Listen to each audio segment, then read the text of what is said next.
اعوذ باللہ السمیع العلیم من الشیطان الرجیم بسم اللہ الرحمن الرحیم رب ادخلنی مدخل صدق واخرجنی مخرج صدق واجعل لی من لدنک سلطانا نصیرا سبحان ربک رب العزت عما یصفون وسلام علی المرسلین والحمد للہ رب العالمین۔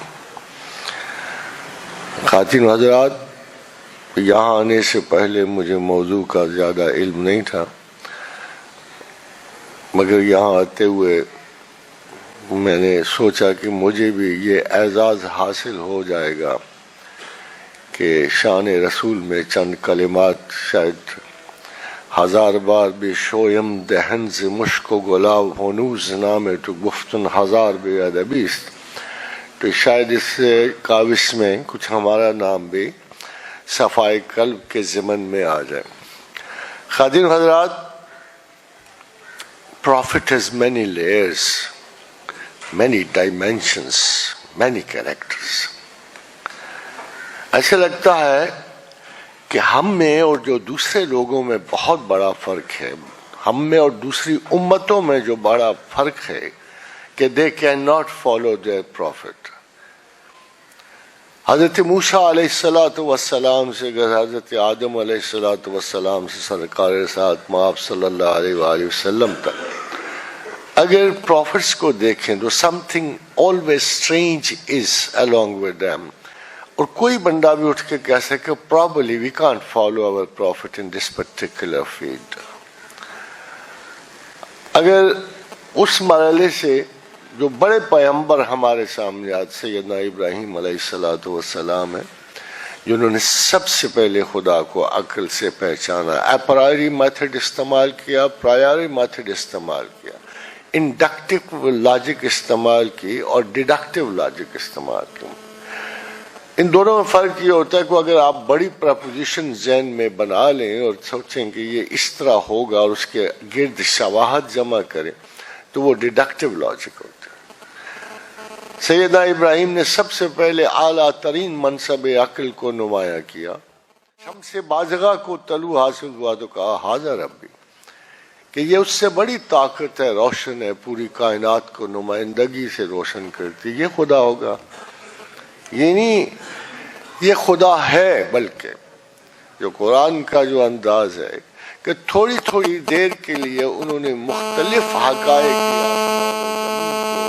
اپنا خدا سمجھا، مگر پھر اس کے عقل سلیم سے جو اللہ تعالیٰ نے عطا کی انہوں نے اسے ڈیڈکٹیو لاجک سے دفع کر دی۔ فائنلی یہ ریجا کہ میرا رب جواب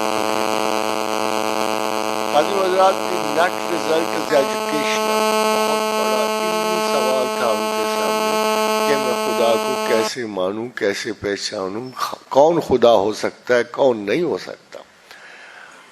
اور یہ ایک عجیب بات ہے کہ تمام مذہب جو ہے یہ عقیدہ نہیں ہے، یہ ایک تصور وہ نہیں ہے جسے ہم لوگ سمجھتے ہیں کہ اندھا دھند ماننے کا کوئی قرینہ نہیں ہے۔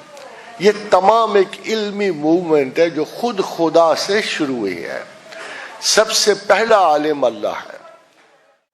He has participated in every single behavior of life and he has shown us the way۔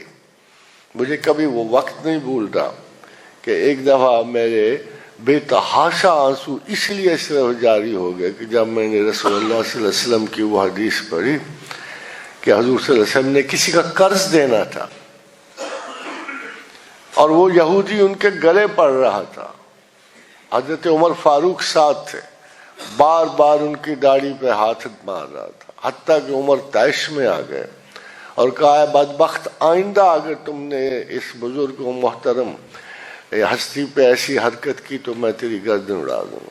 خواتین و حضرات، یہاں تک تو حضرت عمر کا رویہ ٹھیک تھا، مگر حضور صلی اللہ علیہ وسلم واپس مڑے، کہتے ہیں عمر باولے ہوئے ہو، پاگل ہوئے ہو، میں نے اس کا حق دینا ہے، میں نے اس کا حق دینا ہے، یہ سچائی پر ہے اور میری مرضی نیت ہے، میں تو اس سے ٹائم کی مہلت مانگ رہا ہوں اور تو باولا ہوا ہے کہ تو حق و ناحق کے بیچ میں آ رہا ہے۔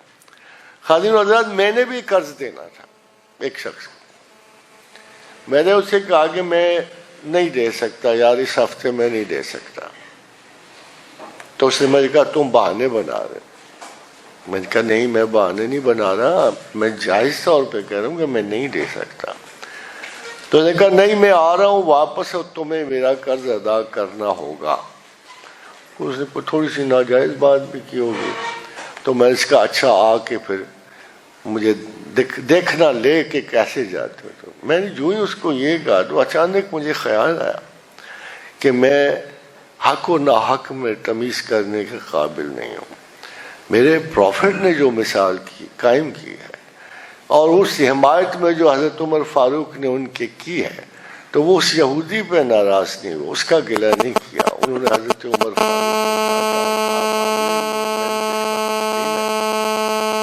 زندگی کا کوئی کانڈکٹ ایسا کہ جو ہم نے یعنی اب حضور نے فرمایا کہ اصحاب کرام نے فرمایا کہ ہم ڈرتے تھے کہ رسول اللہ صلی اللہ علیہ وسلم کہیں ہمسائے کو وصیت میں حصہ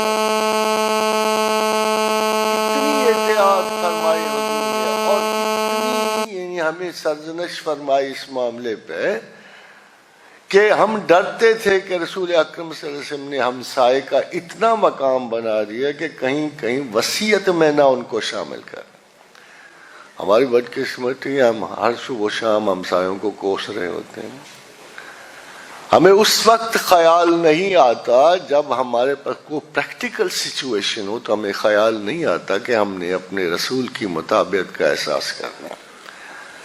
خادم حضرات، ہماری باعث کے دو بڑے مراکز جو ہم نے بچپن سے سنے اور ایک انٹلیکچوئل کیپیسٹی میں کہ حضور کا علم کتنا ہے، حضور ابن غیب جانتے تھے یا نہیں جانتے. میں اکثر سوچا کرتا تھا خواتین و حضرات کہ کائنات پوری میں ایک غیب ہے صرف، اور وہ اللہ. باقی ہر چیز تک ہماری رسائی ممکن ہو جاتی ہے. ہمارے پاس سورسز کم ہیں، باقی ہم کیا نہیں جان سکتے. وہ کائنات جو کبھی ہمارے وسوسوں اور آصف زدہ خیالوں میں تھی، وہ کائنات ہم اس کی دہلیز ہمارے سامنے ہے. ہم اب پریکٹیکلی اسے کمپیوٹرز پہ دیکھتے ہیں، استرلابوں میں دیکھتے ہیں، ہم اسے گیلیکسیز کو دیکھتے ہیں. ہمیں اتنا بھی پتہ لگ گیا ہے کہ کائنات بالا میں 180 گیلیکسیز ہیں. ہمیں یہ بھی پتہ ہے کہ ان گیلیکسیز میں کیا قریب ہے کیا دور ہے. ہمیں یہ پتہ ہے کہ اینڈرومیڈا میں 1 خرب ستار بستے ہیں، ستارے، اور اس کے اندر بھی 1 خرب ستارے. ہم کائنات کے سربستہ رازوں سے آشنا ہو رہے ہیں. عشق ناپائید اور خیردمی کا زش صورت مار، عقل کو تابع فرمان نظر کر نہ سکا. خادم حضرات، سب سے بڑا اور انقلاب انگیز نظریہ جو آیا ہے بگ بینگ کا آ گیا. قرآن حکیم میں اللہ تعالیٰ نے اس کی تائید فرمائی. کہا اولم یر الذین کفروا ان السماوات والارض کانتا رتقا ففتقناہما، کہ شروع میں زمین و آسمان اکٹھے تھے. Then by force I tore them apart. یہ تو خدا کا علم تھا. میں آپ کو رسول کے علم کی ایک مثال دینا چاہتا ہوں، پھر آپ سے پوچھوں گا کہ کیا وہ اس وقت موجود تھے. حضرت عقیل بن رزینی نے ایک کوشچن کیا خادم حضرات رسول اکرم صلی اللہ علیہ وسلم سے، این کان ربنا یخلق الخلق، تخلیق کائنات سے پہلے اللہ تعالیٰ کیا کر رہے تھے. فرمایا کان فی ماء تحتہ ہوا وکما فوقہ ہوا، کہ وہ بادلوں میں تھا. وہ ایک سپریم کیٹیگری کے بادلوں میں تھا. ان کے اوپر بھی ہوائیں تھیں، ان کے نیچے بھی ہوائیں تھیں. اللہ تعالیٰ. خادم حضرات، تمام تھیوریٹیکل سائنس آج یہی کہہ رہی ہے کہ خدا نے، اللہ کریم نے بگ بینگ کے بعد ہیوج کلاؤڈز میں تخلیق کائنات، دوز ہیوج موسٹ کلاؤڈز جن کو سیلینز کہتے ہیں، ٹھنڈے ہونے شروع ہوئے اور اس کے بعد چھوٹے چھوٹے یہ کائنات کے ستاروں میں بٹے، اور وہ آج بھی Prophet know this? Was he told? Definitely. اگر ہم بہت زیادہ بھی شبہ کریں تو یہ خیال ہو سکتا ہے کہ ہو سکتا ہے پروردگار عالم نے اپنے رسول کو یہ خبر دی.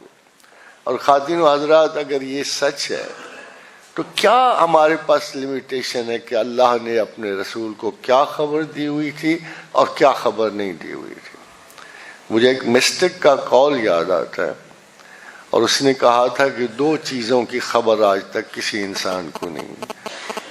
ایک تو نفس کے فریب کتنے ہیں، ایک مقامات رسول کتنے ہیں صلی اللہ علیہ وسلم. آج تک ان 2 باتوں کی خبر کسی کو نہیں.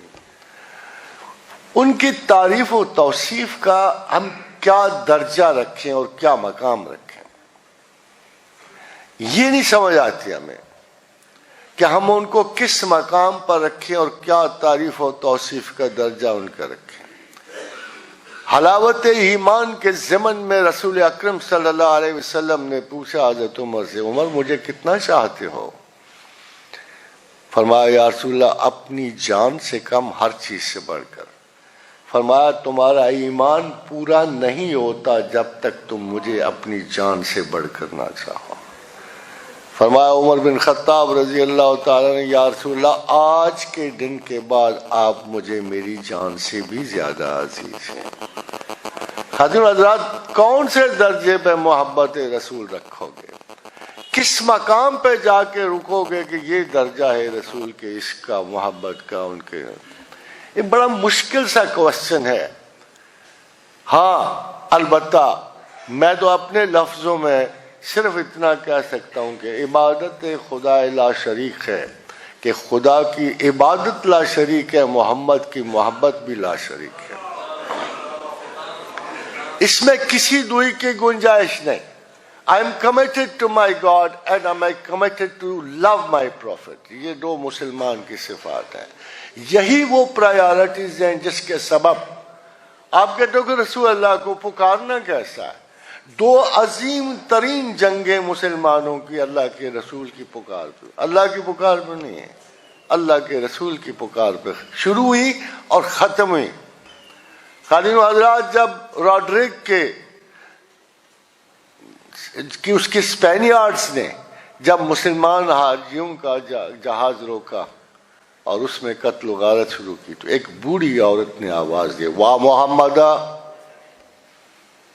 واہ محمدہ، یا محمد آپ کہاں ہو، کدھر ہو، ہماری مدد کو آؤ. اس ایک لفظ کی بنا پر موسیٰ بن نصیر نے طارق بن زیاد کو بھیجا اور 950 برس اس گستاخی کی سزا دینی پڑی جو وہ لفظ راڈریگ نے اس عورت کو کہا. آج محمد تو کیا تیرا خدا بھی تجھے نہیں بچا سکتا. اس ایک لفظ کی گستاخی پر 950 برس مسلمانوں نے اسپین پہ حکومت کی. اور خواتین و حضرات، ریجنالڈ کرک کے والی نے جب سلطان کی ایک بھانجی کو نیزہ مارا اس نے بھی یہی لفظ کہا، واہ محمدہ. لگتا ہے یہ بڑا کامن سا لفظ تھا، یہ رواج میں تھا، ٹریڈیشن میں تھا، واسطے میں تھا کہ اے رسول اگر لوگ تیرے پاس آئیں اور مجھ سے اپنے گناہوں کی معافی طلب کریں، استغفر لہم، اگر تو بھی ان کے لیے معافی کی سفارش کرے تو پھر ہم بخشنے والے.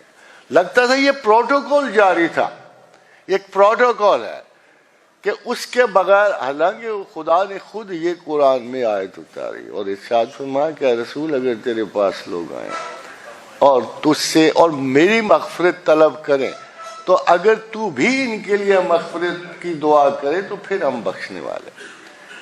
Everywhere there is a protocol which can never be broken at any cost. اور یہ آسمانوں کے پروٹوکول تو بڑے سخت ہوتے ہیں. کیسے آپ سوچ سکتے ہو؟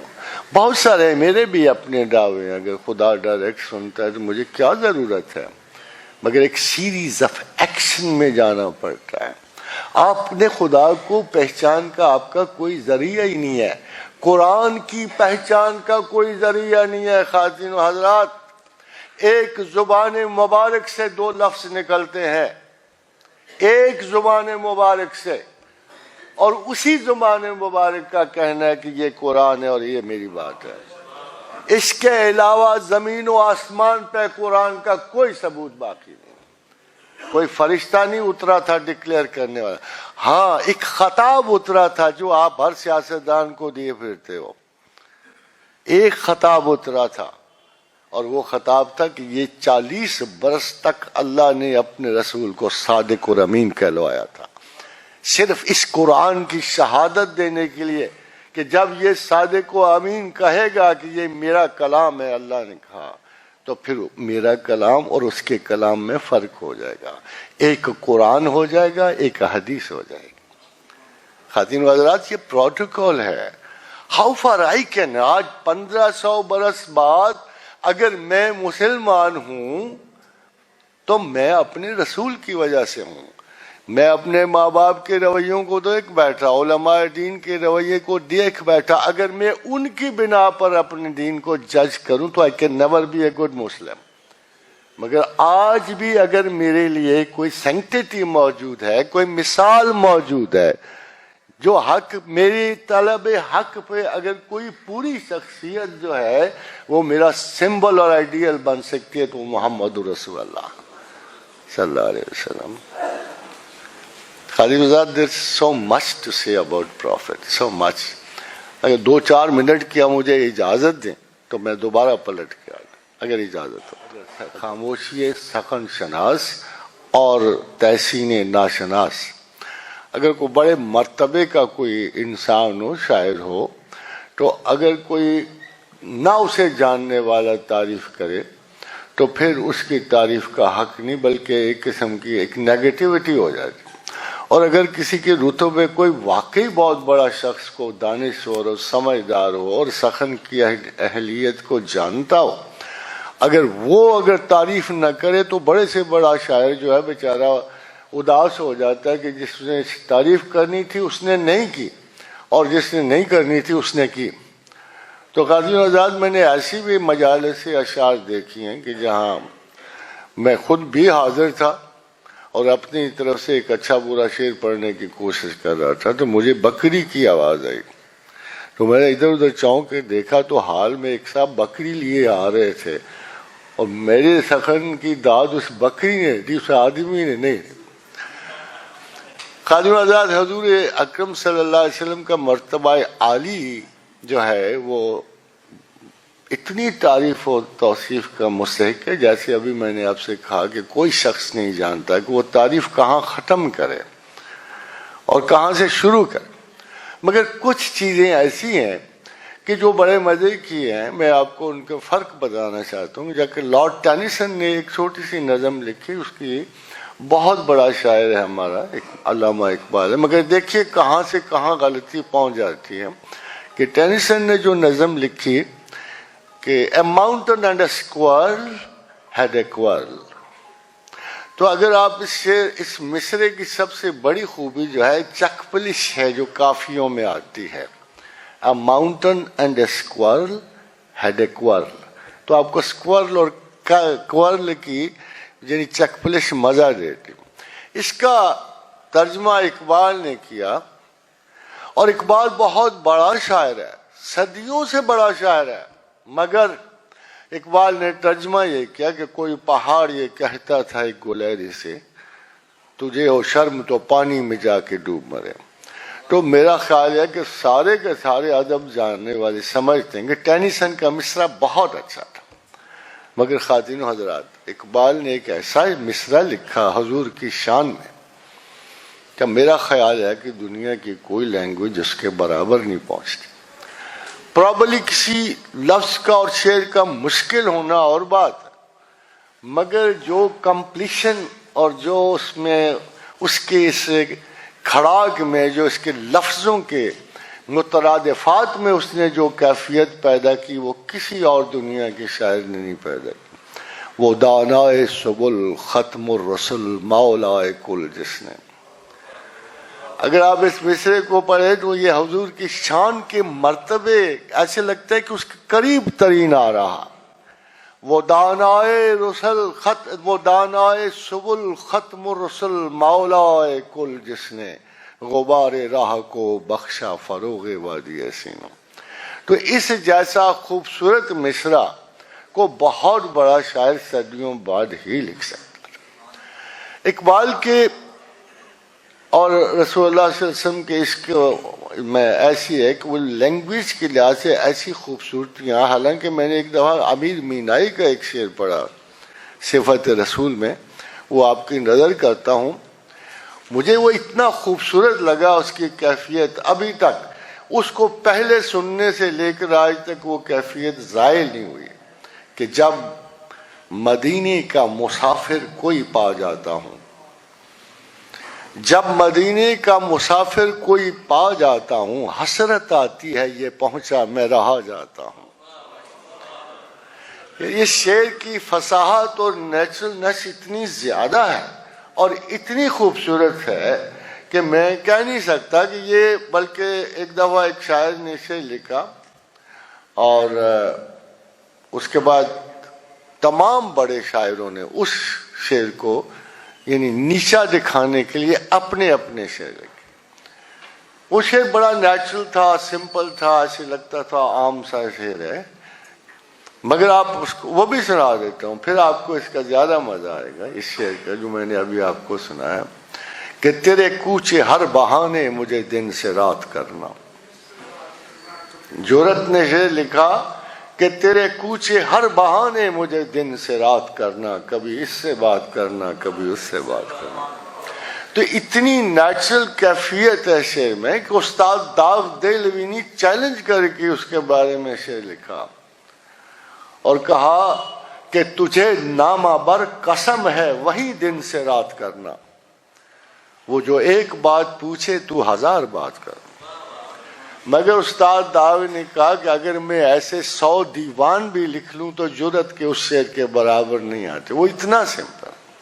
خادم حضرات، جو ابھی نعت کا آپ کو شعر سنایا میں نے آپ کو، یہ اس قسم کا شعر ہے کہ جب مدینے کا مسافر کوئی پا جاتا ہوں، حسرت آتی ہے یہ پہنچا میں رہا جاتا ہوں۔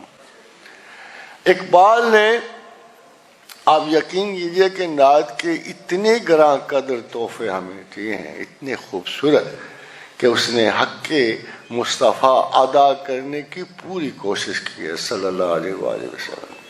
خاص طور پر اس فارسی کے شعر میں کہ تو غنی از ہر دو عالم من فقیر، میرا نہیں خیال کہ اس سے زیادہ خوبصورت کوئی انداز تعریف کسی شاعر نے رسول اللہ صلی اللہ علیہ وسلم کے لیے اور ان کے عزت و مرتبہ کو ایکسپلین کرنے کے لیے ایسا خوبصورت کسی اور شاعر نے نہیں لکھا ایسی ربائی کہ تو غنی از ہر دو عالم من فقیر، روز محشر عذرہائے من پذیر، کہ اے پروردگار تو زمین و آسمان سے غنی ہے، دو عالم سے غنی ہے، مگر حشر کے دن میرا ایک عذر قبول کر لینا۔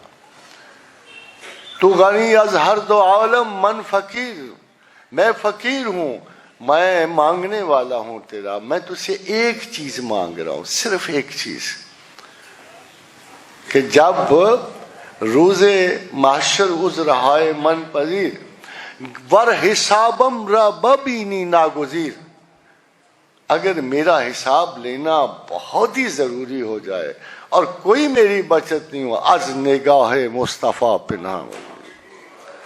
میرا نہیں خیال کہ کسی مسلمان نے اتنا خوبصورت انداز اور اتنی خوبصورت ریکویسٹ ہے پروردگار عالم کو کبھی کی ہو کہ اے مالک و کریم، تو غنی ہے، تو ہر چیز کو بخش سکتا ہے، اور اگر میرا حساب اتنا ہی ضروری ہو تو مجھے اپنے آقا سے شرم بڑی آئے گی، از نگاہ مصطفیٰ پنہاں بگیر، تو مجھے رسول اللہ صلی اللہ علیہ وسلم کی نگاہوں سے چھپا کے میرا حساب لینا۔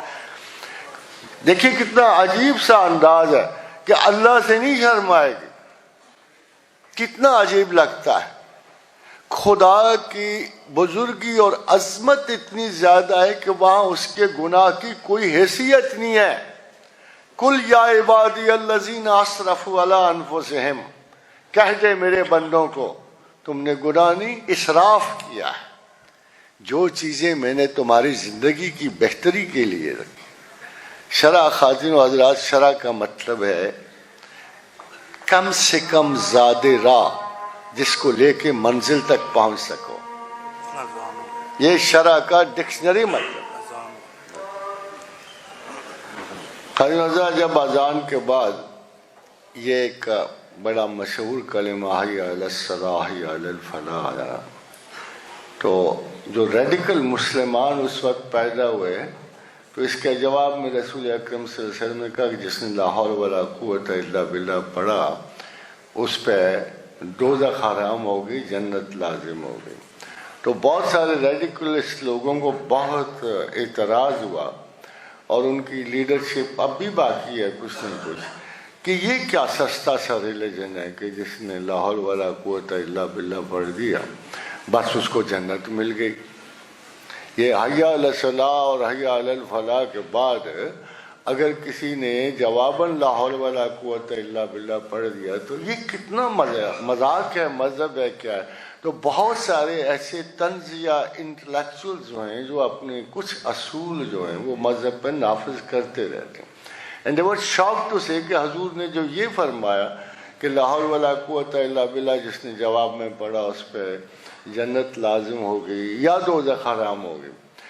تو ایکچولی بات یہ کہ انہوں میرا خیال کہتا ہے کہ پرہیپس انہوں نے کبھی لا حول ولا قوت الا باللہ کا مطلب نہیں پڑھا.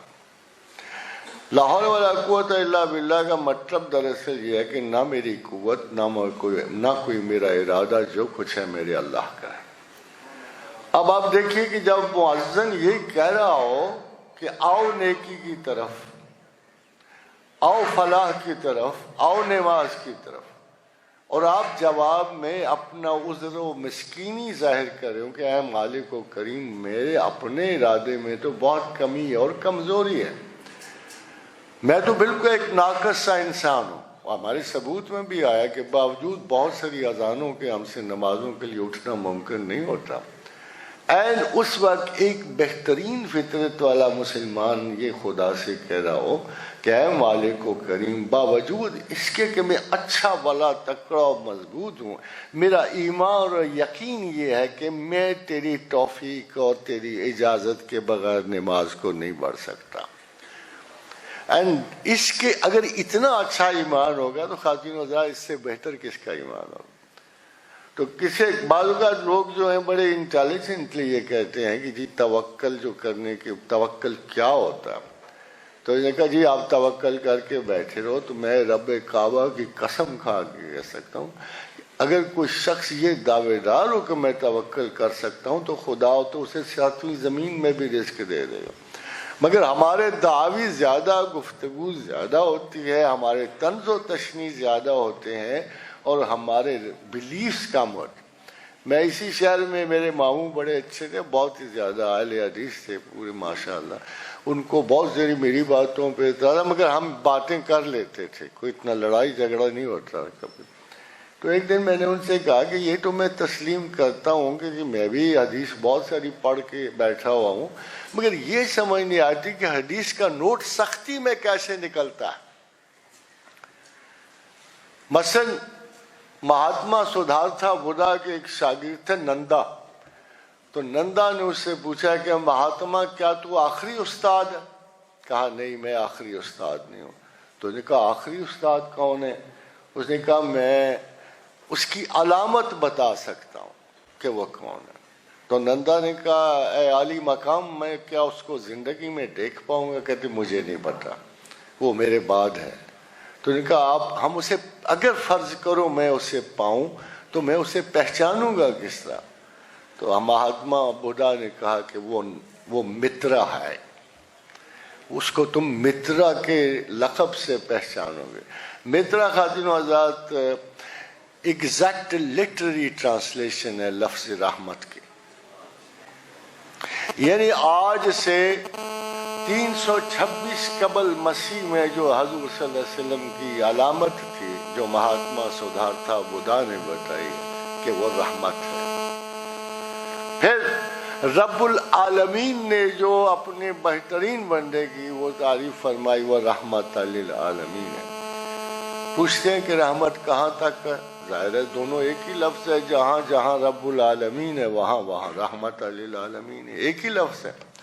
خادم و حضرات، جب کوئی شخص اپنے اتنے بنیادی ٹائٹل سے پہچانا جاتا ہے، پھر قرآن حکیم میں اللہ نے اپنی صفات منتقل کر دی، بندگی کی نہیں، ایز اف ایک حد تک، اس دنیا کی حد تک اللہ نے کہا کہ میرا پیغمبر رؤوف ہے، رحیم ہے. عبد الرؤوف نہیں کہا، عبد الرحیم نہیں کہا، میرا پیغمبر رؤوف و رحیم ہے. ریلیگیٹ کی کہ اس دنیا کی حد تک اور تمہاری ہر اس کریشن کی حد تک جو میں نے پیدا کی ہے، میرا رب جو ہے میرے اس آفس کو ایکسرسائز کر رہا ہے.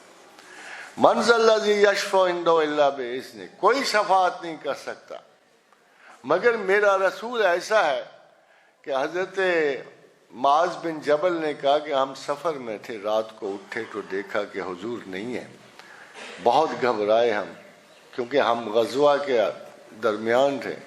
تو میں اٹھ کے چلا تو میں نے دیکھا کہ میرے آگے آگے مالک بن عوف اشجعی جا رہے ہیں. تو میں نے آواز دی تو انہوں نے کہا کہ کیا تم بھی اسی فکر میں ہو؟ انہوں نے کہا ہاں میں بھی اسی فکر میں ہوں. تھوڑی دیر اور آگے گئے تو دیکھا کہ ایک اور سایہ چلا جا رہا ہے، اندھیرا تھا. تو ان سے پوچھا آپ کون؟ کہ جی ابو ذر غفاری. ان کا آپ بھی اسی فکر میں ہیں؟ ان کا ہاں ہم رسول اللہ کو ڈھونڈ رہے ہیں، نظر نہیں آ رہے. تو فرمایا کہ ہم تینوں چلتے چلتے ایک ایسے اندھیرے میں جہاں درختوں کا جھنڈ تھا اور وہ اندھیرے میں تھا، تو ہمیں آواز آئی کہ معاذ تم آ گئے ہو، مالک تم آ گئے ہو، ابو ذر تم آ گئے ہو. ہم نے کہا یا رسول اللہ ہم حاضر ہیں، ہمارے دل ٹھہر گئے کہ رسول موجود ہیں. تو پھر آپ اس جھنڈ سے، درختوں کے جھنڈ سے باہر آئے. تو کہا میں تمہیں ایک معاملہ نہ بتاؤں جو میرے اور میرے رب کے درمیان ہوا؟ ہم نے کہا یا رسول اللہ عطا فرمائیے. کہا میرے اور میرے رب کے درمیان ایک معاملہ ہوا. نے کہا اے محمد اگر چاہو تو بے حساب تیری آدھی امت میں جنت میں داخل کر دوں، یا پھر تو شفاعت لے لے. تو ہم سب خاموش رہے ادب سے، ہمیں جرأت کلام نہیں تھی. تو ہم نے کہا یا رسول اللہ، تو تھوڑی دیر بعد کہا تمہیں پتہ ہے میں نے کیا چنا؟ کہ یا رسول اللہ آپ نے کیا چنا؟ میں نے کہا، انہوں نے کہا میں نے شفاعت چن لی، میں نے شفاعت چن لی. وہ دیکھیں اگر اس آیت کو آپ دیکھیں جو اس میں من ذا الذی یشفع عنده الا باذنہ، اور اس کے جواب میں یہ حدیث دیکھیں تو شفاعت مکمل طور پہ اللہ نے رسول اللہ کے حوالے کر دی. پھر کہا کہ تمہیں پتہ ہے میں نے شفاعت کیوں چنی؟ کو معاذ بن جبل کی یا رسول اللہ آپ کو بہتر علم ہے. فرمایا کہ مجھے امید ہے کہ میری امت کے نیک لوگ تو خود بخود ہی معاف کر دیے جائیں گے اور جنت میں جائیں، میں نے تو شفاعت ساری گناہ گاروں کے لیے چنی. خادم حضرات، جو پیغمبر اتنا کریم ہو، جو اللہ اتنا کریم ہو، اب مجھے یہ بتائیے کہ اس کو ماننے والے سخت کیسے ہو سکتے؟ یہ جو مزاجوں کی سختی اہل حدیث میں کبھی آتی ہے، میں نے اکثر کوشچن کیا، میں نے کہا یا خدا کا واسطہ ہے تم لوگ اتنے سخت کیوں ہو جاتے؟ اگر تو مالک جو ہے ہمارا وہ اتنا مہربان اور رحیم و کریم ہے، اگر اس کا رسول رؤوف و رحیم ہے، تو پھر مزاجوں میں سختی کیسے آ سکتی؟ یہ تو نہیں کہ ہماری اپروچ غلط ہو، کیا آپ کا انداز سوچ تو نہیں، ایسا فکر کا انداز تو نہیں غلط؟ I was in London، تو میں نے ان سے ایک سوال کیا، میں نے کہا یہی مہاتما ہے، ہمارے ہاں ایک شہر آباد ہے ٹیکسلا، 326 قبل مسیح میں یہاں کم سے کم 70,000، this was the biggest university of the world, Taxila جو تھی اشوکا کے زمانے کے بعد یہ سب سے بڑی یونیورسٹی تھی جو بدھ مت کی قائم ہوئی. دنیا بھر سے سیاح یہاں آتے، ہیون سانگ فاہیان ادھر ہی آ کے اس ٹیکسلا یونیورسٹی میں انہوں نے بدھزم کی تعلیم مکمل کی. خادم حضرات، یہاں ایک بہت بڑے سرکش گروہ عالم نے حملہ کیا. ان کے 2 حصے ہوئے، ایک حصہ چلا گیا یورپ کی طرف اور ایک حصہ ہماری طرف آیا. یہ ہنس تھے، ہنس ہمارے زیادہ سٹیبل ہو گئے، اسٹے کیا تو ان کے نام پر ابھی بھی ہنزا کا علاقہ موجود ہے. یہ ان ہنس کا علاقہ جو یورپ کی طرف گیا. آج بھی ان کی مائیں بچوں کو ڈرانے کے لیے ہولڈ اٹیلا از کمنگ، دا ہنز آر کمنگ. وہ اٹیلا دی ہن تھا، اس نے پورے یورپ کو تہو بالا کر دی. جو ہماری طرف آئے وہ تورمان اور مہرگل تھے، 2 بھائی تھے، اور انہوں نے ٹیکسلا یونیورسٹی کو بھی اجاڑا. ٹیکسلا یونیورسٹی میں خواتین و حضرات اس وقت 70,000 بدھسٹ تعلیم پا رہے تھے. ان کو ایک مسئلہ درپیش ہو گیا. مسئلہ یہ درپیش ہوا کہ ہم اپنے رسول کی مانیں یا اپنی جان کا دفاع کریں. ہمارا رسول پیسیفسٹ ہے، امن پسند ہے. ہمارا رسول ہمیں دفاع ذات کا بھی حکم نہیں دے رہا، جو بعد میں اللہ نے اپنے رسول کے ذریعے ہمیں دے دیا. مسلمان کو دفاع ذات کا حکم دے دیا، مگر مہاتما کے زمانے میں فاتح بھی جہنمی تھا اور مفتو بھی جہنمی تھا. اس کے برابر ہمارے رسول کا قول موجود ہے، مگر اس کے باوجود ہمیں اپنی ذات کے جان کے دفاع کا حکم دے دیا اور اجازت دے دی، مگر اس وقت یہ حکم نہیں تھا. تو مہاتما بدھ کے پرستاروں نے اور ماننے والوں نے ایک فیصلہ کرنا تھا. وہ بڑے ماہر جنگجو تھے کہ کیا ہم لڑیں اور اپنی جانیں بچائیں یا پھر ہم اپنی جانیں قربان کریں. خواتین و حضرات 70,000 بدھ نے اپنے سر کٹوا دی without raising their hands. I put up a question now کہ کیا وہ پیغمبر کے ماننے والے تھے یا یہ رونگیا والے ماننے والے ہیں؟ یہ بھی بدھسٹ ہیں، یہ بھی بدھسٹ ہیں. 70,000 مسلمان ابھی تک قتل کر چکے ہیں، مگر ان کے دل نہیں بھرے. بیسک کوشچن یہ ہوتا ہے کہ who believes in his prophet? Naturally یہ مسلمان جنہوں نے پیچھے جا کے ہماری نسلیں اجاڑنے کی کوشش کی ہیں. ایک دفعہ کسی نے ایک پاکستانی طالبان سے پوچھا تم کیا چاہتے ہو پاکستان کے ساتھ؟ What kind of a behavior do you want? کہتے ہیں ہم ان پہ جان کا خوف مسلط کر کے ان پہ قبضہ کرنا چاہتے. الحمدللہ مسلمان کوئی زیادہ ڈرا نہیں ہے خاص صاحب، اس لیے ہم جوابی کارروائی کے قابل ہو گئے. But what kind of religion is this? کون اس کو مذہب کہتا ہے؟ کیا محمد رسول اللہ صلی اللہ علیہ وسلم نے کہا وہ لوگ جو کسی کی یعنی عبادت گاہیں اجاڑ دیتی ہیں. رسول کہہ رہا ہے کہ اپنے سامنے جو اپنے زیر سایہ لوگ بستے ہیں ان کی عبادت گاہیں کی حفاظت تمہارے ذمہ ہے. حضرت عمر کے ذمہ تھی.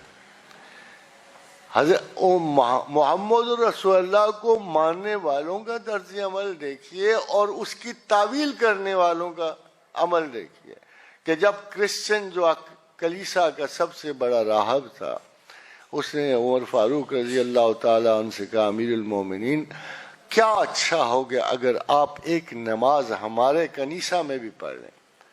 تو حضرت عمر نے انکار کر دیا، کہا کہ میں نہیں پڑھ سکتا. تو وہ رو پڑا. اس نے کہا شاید آپ ہم کو اتنا گناہ گار اور ذلیل سمجھتے ہیں کہ آپ ہمارے عبادت گاہ میں نماز بھی پڑھنا نہیں چاہتے. تو حضرت عمر بھی رو پڑے. انہوں نے کہا نہیں بھائی یہ بات نہیں ہے، مجھے اس بات کا ڈر ہے کہ آج اگر میں نے تمہاری عبادت گاہ میں نماز پڑھی تو پھر میرے بعد آنے والے مسلمان اس کو مثال نہ بنا لیں، پھر تمہاری عبادت گاہ اور تمہاری عبادت متاثر ہوگی. میں اس لیے یہاں نماز نہیں پڑھ. It's not easy to believe the prophet. میں نے آپ سے عرض کی کہ ہر رستے پہ محمد رسول اللہ کھڑے ہیں، ہر طرز عمل پہ کھڑے ہیں، لین دین پہ کھڑے ہیں، سچ جھوٹ پہ کھڑے ہیں، ہمسائیگی میں کھڑے ہیں، بازار میں کھڑے ہیں. کہاں سے آپ بچ کے جاؤ گے؟ کہاں سے بچ کے جاؤ؟ عورتوں نے کہا یا رسول اللہ صلی اللہ علیہ وسلم جب باہر نہیں نا مسجد سے. اب آپ دیکھیے کتنا تضاد ہے. آپ کے ہر رکشے ٹیکسی پہ لکھا ہوتا ہے سب میری ماؤں کا نتیجہ، دعاؤں کا نتیجہ. لگتا ہے ساری مائیں ٹیکسی اور رکشے کی دعا کرتی ہیں کہ ہمارے بچوں کو یہ مل جائے. مگر ذرا حدیث رسول دیکھیں میرا کہ جب وہ عید کے دن باہر نکلے تو عورتوں کا بہت بڑا اجتماع تھا. کہا تم میں سے بہت سوں کو میں جہنم میں دیکھتا ہوں. تو آہو ہوگا شروع ہو گیا، بڑا رولا مچا. یا رسول اللہ یہ کیا ہم سے کیا ایسی خطا ہوگی؟ تو انہوں نے کہا کہ تم گلا گزار بہت ہو، تم ناشکر گزار بہت ہو، ہر وقت اپنی کسی نہ کسی چیز کی ناشکری ادا کرتے ہو، اپنے خاوندوں کے لیے بھی اسی لیے، یعنی میجر دو باتیں جو ان کو کہیں کہ you don't believe in thanking your husbands particularly. وہ بیچارے محنت جتنی مرضی کر لیں سو کریں، but still you would say کہ they are not acting properly, they are not behaving properly. اس سے ایک ضمنی حدیث مجھے یاد آ گئی، رسول اکرم صلی اللہ علیہ وسلم کا ارشاد ہے کہ اگر زمین میں تم یہ دیکھنا چاہو کہ جنتی کون ہے تو اس کی 4 چیزیں یاد رکھنا، اس 4 صفات ہوں وہ زمین میں آپ کنفرمڈ جنتی دیکھنا چاہتے ہو، یعنی دور جانے کی ضرورت نہیں، آپ کو زمین پہ ہی پتہ لگ جائے گا کہ جنتی کون۔ نمبر 1، پہلی اس کی شرط یہ ہے کہ اس کا دل اللہ کے ساتھ ہو، وہ اللہ سے محبت رکھتا ہو، اللہ کی خشیت میں۔ دوسرا یہ کہ اس کی زبان پہ ذکر پروردگار رہے، اس کی زبان ذکر کرنے والی ہو۔ تیسرا یہ کہ اس کا جسم صبر کرنے والا ہو، ہر چھوٹی مصیبت پہ رولا نہ ڈال دے، اللہ کے ساتھ راضی رہے، انا للہ و انا الیہ راجعون۔ اور چوتھی کہ اس کو ایک اچھی بیوی ملے۔ تو غازی حضرات میں نے تو کہا تھا 3 چیزوں پہ تو ہم زور مار ہی لیتے ہیں، چوتھی پہ کون ہے؟ چوتھی پہ ہمیں کون اس مشکل سے رہائی بخشے؟ It only depends on good women and good men who can behave together. وہ طیبین اور طیبات کا بھی یہ مطلب ہے کہ اگر کسی گھر میں کوئی طیب مرد اور طیبات میں سے کوئی ہوں گے تو آپ زمین پہ کہہ سکتے ہو کہ یہ جنت والوں کا گھر ہے۔